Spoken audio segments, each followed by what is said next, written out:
Baie welkom by ons eerste amptelike uitsending hier in die jaar 2026. Dit is die 13de Januarie 2026 en op die Hebreëse kalender is dit die 24ste van die maand Tewet, die jaar 5786.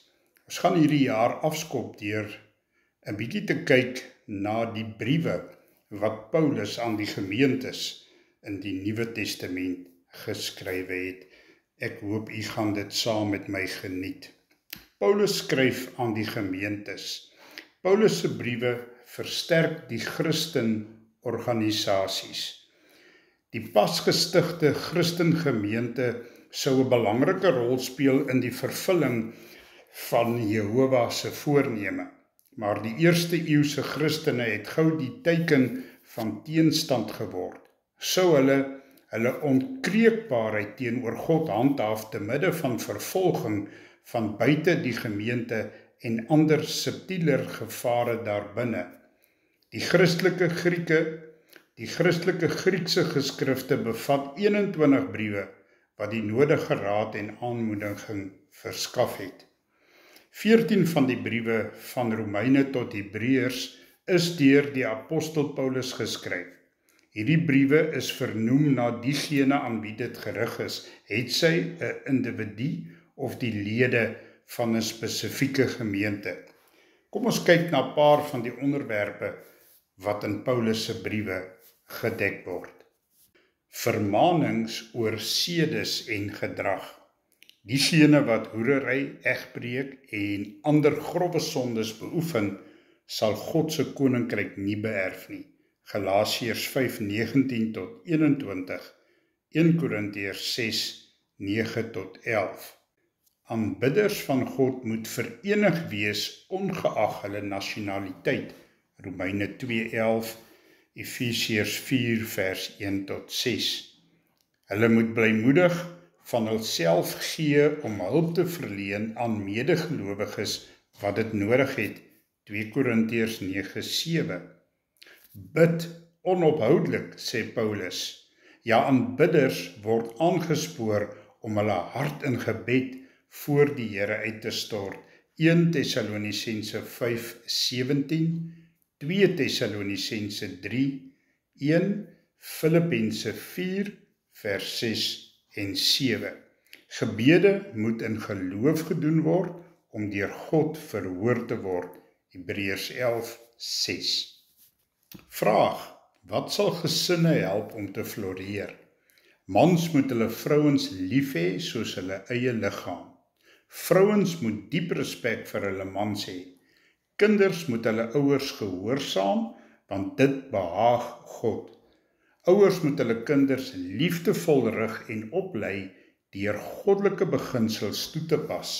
Efesiërs 5:22 tot 6 vers 4, Kolossense 3 vers 18 tot 21. 'n volgende onderwerp in die briewe van Paulus: lig word op God se voorneme gewerp. Baie aspekte van die Mosaïese wet het tot en met die koms van Christus as 'n beskerming en gids vir die Israeliete gedien. Galasiërs 3:24. Christene hoef egter nie daardie wette onderhou om God te aanbid nie. Toe Paulus aan die Hebreërs, Christene met 'n Joodse agtergrond geskryf het, het hy baie lig op die betekenis van die wet gewerp, as ook op hoe God se voorneme in Christus vervul word. Paulus het verduidelik dat verskillende reëlings onder daardie wet profetiese waarde gehad het. Byvoorbeeld, diereoffers het Jesus se offerdood vooraf geskadu, wat ware vergifnis van sondes sou bewerkstellig. Hebreërs 10 vers 1 tot 4. Deur middel van Jesus se dood het God daardie wetsverbond opgehef, want dit was nie meer nodig nie. Kolossense 2:13 tot 17, Hebreërs 8 vers 13. 'n volgende onderwerp in die briewe van Paulus: riglyne oor behoorlike gemeentelike organisasie. Manne wat bereid is om verantwoordelikhede in die gemeente te aanvaar, moet hoë sedelike standaarde hê en aan geestelike vereistes voldoen. 1 Timoteus 3, vers 1 tot 10, 12 en 13, Titus 1, 5 tot 9. Aanbidders van God moet gereeld saam met medegelowiges vergader om mekaar aan te moedig.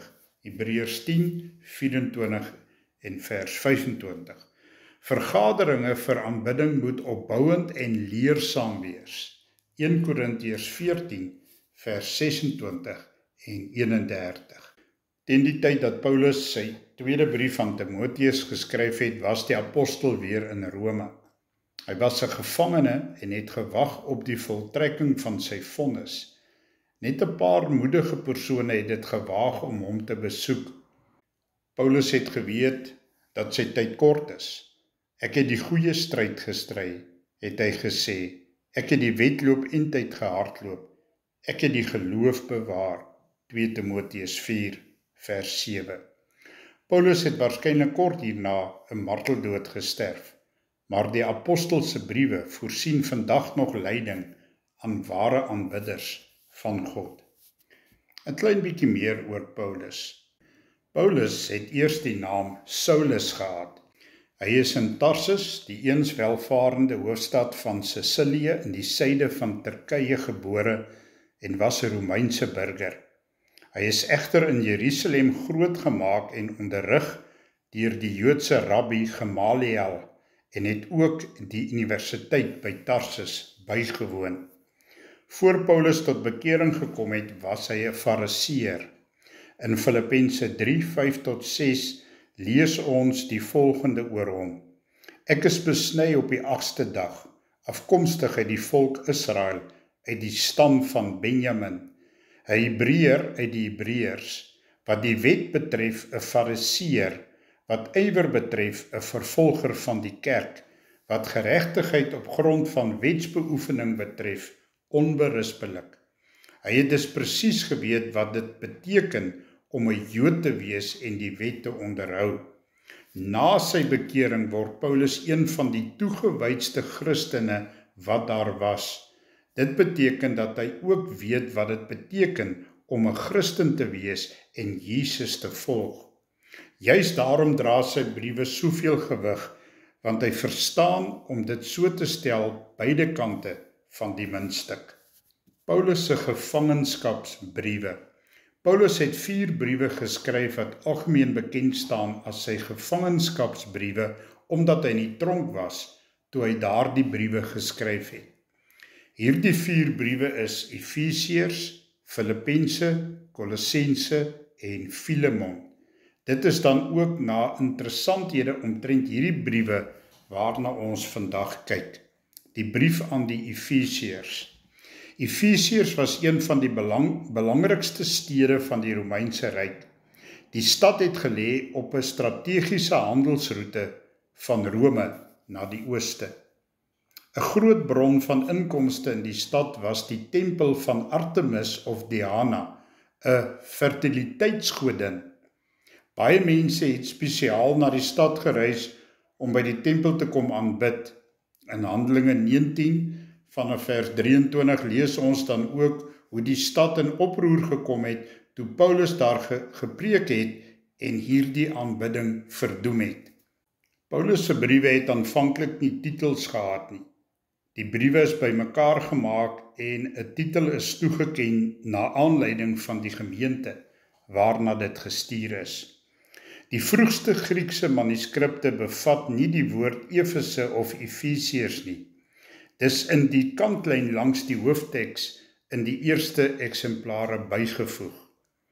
Juist daarom meen sommige geleerdes dat die brief die verlore brief aan die gemeente in Laodicea is, Kolossense 4:16.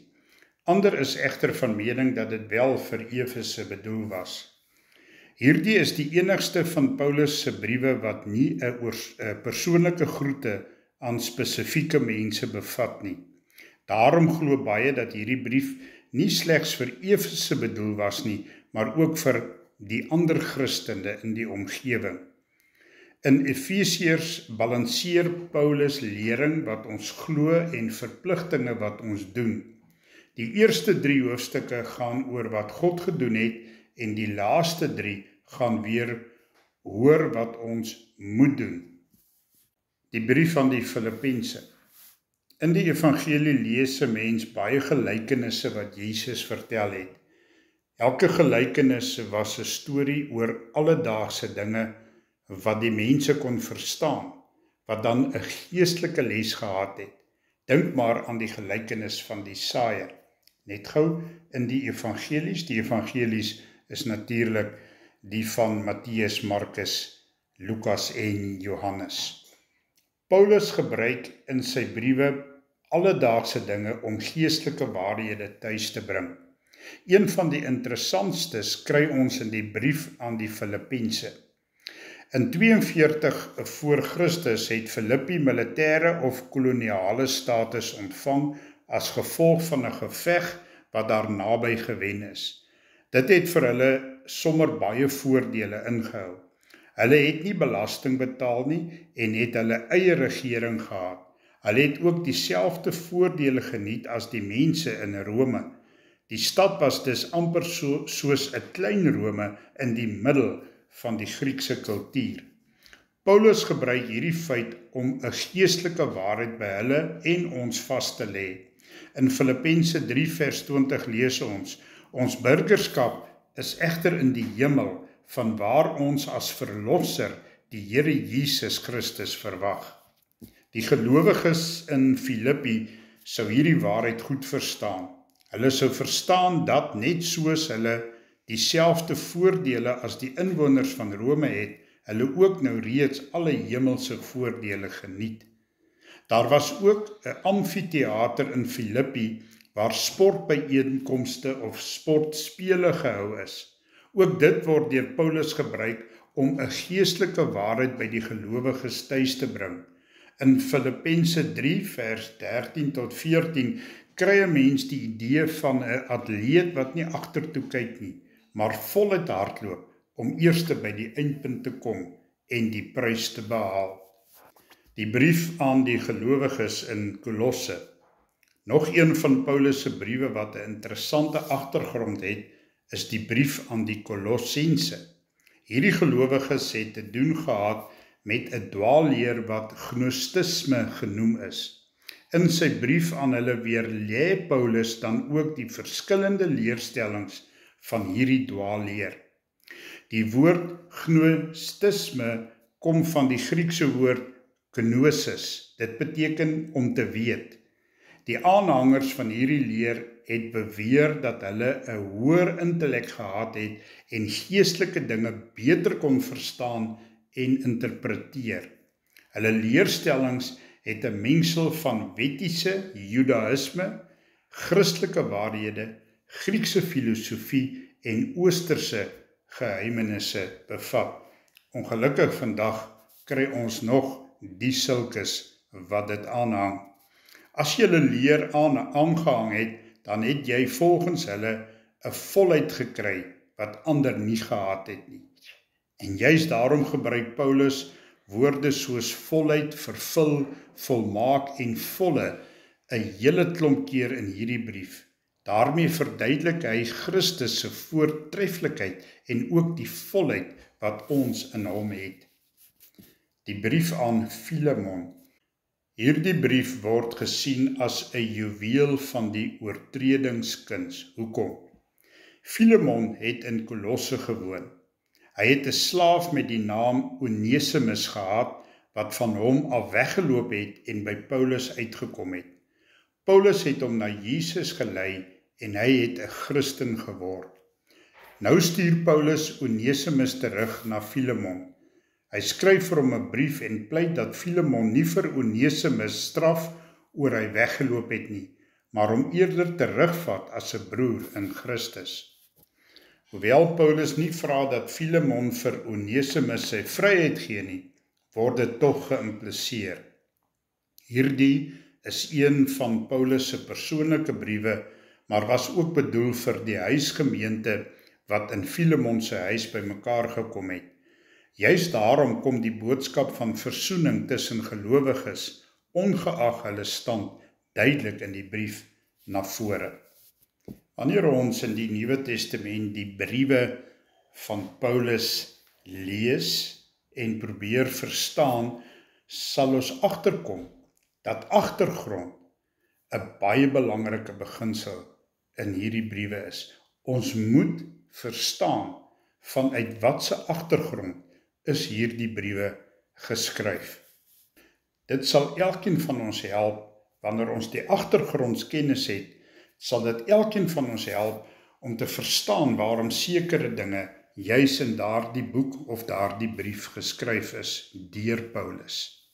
So wanneer jy Bybelstudie doen oor een van Paulus se briewe, sal ek jou aanmoedig om eers 'n bietjie navorsing te doen oor die agtergrond daarvan.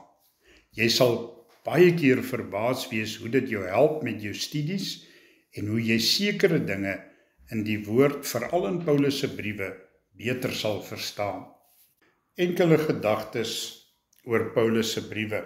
Ons sal van volgende week af elke brief vat en die inhoud daarvan bestudeer.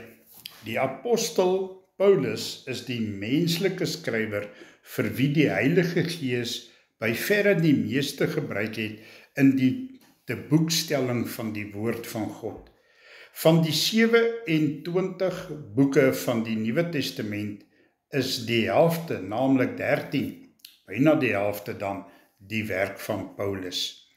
Hierdie briewe, bekend as die Pauliniese korpus, het saam met die evangelies en Handelinge 'n baie vroeëre vaste kern van die Nuwe Testamentiese kanon. Kanon is 'n bundel van gesaghebbende goddelike boeke gevorm.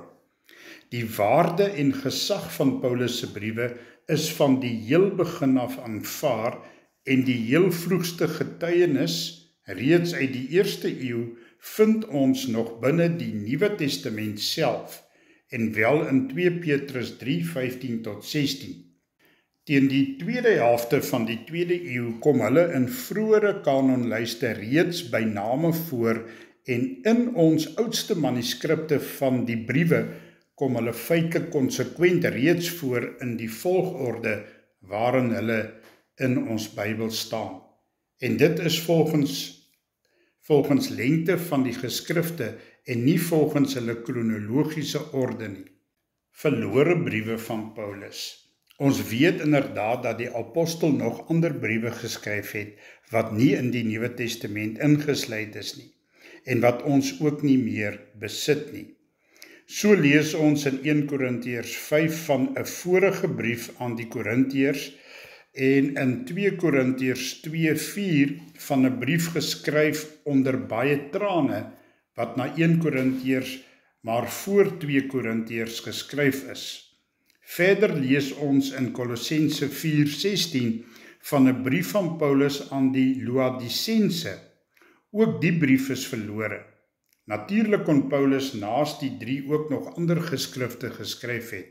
Dit was egter nie die wil van God dat hulle in sy woord opgeneem word nie. Net soos die Here Jesus self nog baie ander dinge gesê en gedoen het as wat in die evangelie staan. As ons hier vergelyk Johannes 20 vers 30 tot 31. 'n Feit wat deeglik in gedagte gehou moet word by die lees en bestudering van Paulus se geskrifte is dat hulle nie bedoel is as literêre produkte waarvoor bloot die literêre genre van die brief vir vormgewing gekies is nie. Paulus skryf aan spesifieke mense, individue soos Timoteus, Titus, Filemon of gemeentes in 'n spesifieke tyd en om bepaalde redes. Die apostel Paulus erken in Galasiërs 1 vers 15 dat die Here God hom al van voor sy geboorte bestem en geroep het tot die diens om apostel van Jesus Christus aan die nasies te wees en dat God hom dus van kindsbeen af voorberei het vir sy dienswerk later. Dit sien ons so pragtig as ons let op sy persoonlike agtergrond waarmee God hom opgevoed en voorberei het vir sy latere diens as apostel van die nasies. Enkele interessanthede oor sy name. Die misverstand bly maar aldeur vassteek as sou die man se naam eers Saulus gewees het en God dit na sy bekering verander het na Paulus. Dit is nie waar volgens die Bybel nie. Sy Joodse naam wat sy ouers hom gegee het by geboorte was in Hebreëus of Aramees ongetwyfeld Shaul, dieselfde naam as die van koning Saul van die Ou Testament. Die Griekse weergawe daarvan in ons Griekse Nuwe Testament is Saulos, wat volgens die Latynse spelling in ons Afrikaanse Bybel geword het, Saulus. Nou was dit ook 'n voorgeskrewe prosedure binne die grense van die Romeinse Ryk dat alle onderdane naas hulle geboortenaam in hul moedertaal ook 'n Griekse Romeinse naam moes ontvang. Gebruiklik was dan by die Jode om 'n Griekse of Latynse naam te kies so na aan die oorspronklike na vorm en uitspraak as moontlik. So was Shaul se Griekse Latynse tweede naam dan Paulos en Afrikaans Paulus. Ons skrywer het dus eintlik 'n dubbele naam gedra, Shaul Paulus. Dit is wonderlik hoe noukeurig Lukas, die skrywer van Handelinge, omhou aan die naamsgebruik van die apostel. Solank die apostel in Joodse of Aramees sprekende gebiede is, gebruik Lukas vir hom konsekwent die Joodse naam Saulus, ook na sy bekering. Ons kan hier vergelyk Handelinge 9, vers 8, 22 en 24, Handelinge 13, 1, vers 2 en 7. Ja, in die mond van die Here Jesus gebruik Lukas tereg self nog die oorspronklike Arameese vorm, Saul of Shaul, Handelinge 9:4. Sodra die apostel egter op sy eerste sendingreis in Hellenistiese gebied, naamlik Siprus, aankom, sê Lukas in Handelinge 13:9, maar Saulus, dit is Paulus, om voortaan slegs sy Griekse Latynse naam te gebruik. Paulus, 'n opregte Israeliet. Die Jode van destyds was uitermate gesteld op rassesuiwerheid en die vermoë om jou stamboom so ver as moontlik te kon terugvoer. En so vind Paulus hom in sy sendingbriewe herhaaldelik gedwing om teen die Jode wat hom by die Joods Christene onder verdenking probeer bring het, om self aan te toon as 'n opregte Israeliet in die volste sin van die woord. So lees ons in Filippense 3 vers 4 en 5, as iemand anders meen dat hy op die vlees kan vertrou, ek nog meer. Ek is besny op die 8ste dag uit die geslag van Israel, uit die stam van Benjamin, 'n Hebreër uit die Hebreërs. Vergelyk ook onder andere Romeine 11 vers 1, 2 Korintiërs 11 vers 22. Hoër aansprake van ware, ras-egte, elite en konservatiewe Israeliet wees kon haas geen Jood aanvoer nie. Met so getuigskrif kon geen Joodse huis vir Paulus op sy sendingreise gesluit bly nie. Wat beteken hierdie dinge dan? Besny op die 8ste dag, volgens Genesis 17:12 en Levitikus 12:3, moet elke Israelitiese seentjie 8 dae na sy geboorte besny word. Hiermee stel Paulus dit dus duidelik dat hy van geboorte 'n Jood is en dus geen proseliet is nie. Dit wil sê geen anders volkige persoon wat eers as volwassene tot die Joodse geloof bekeer is en dus as volwassene besny is nie. Maar die kinders van die proseliete kon tog wel op die 8ste dag besny gewees het. Daarom vervolg Paulus nou uit die geslag van Israel. Hiermee dui die apostel homself aan as 'n ras-egte Israeliet.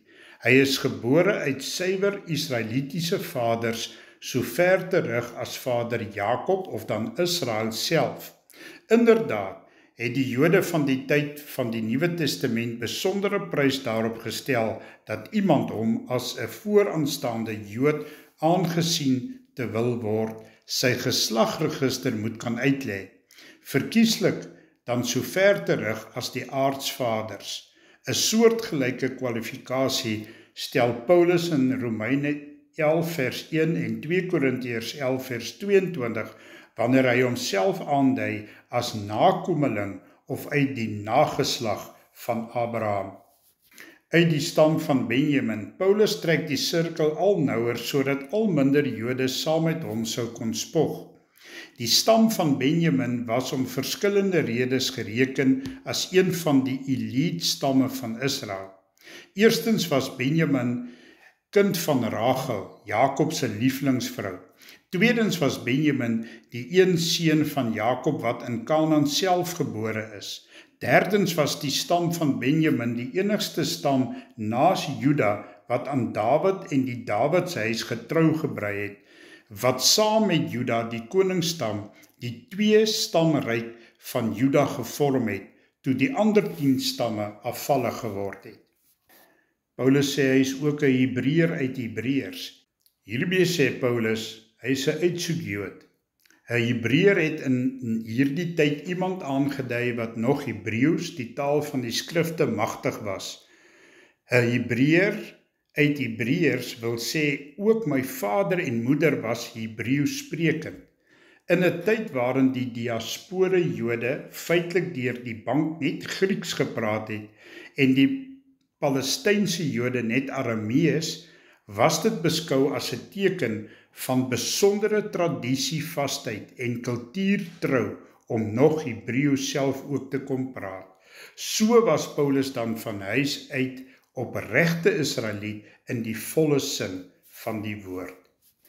Hiermee die inleiding tot die Paulusbriewe.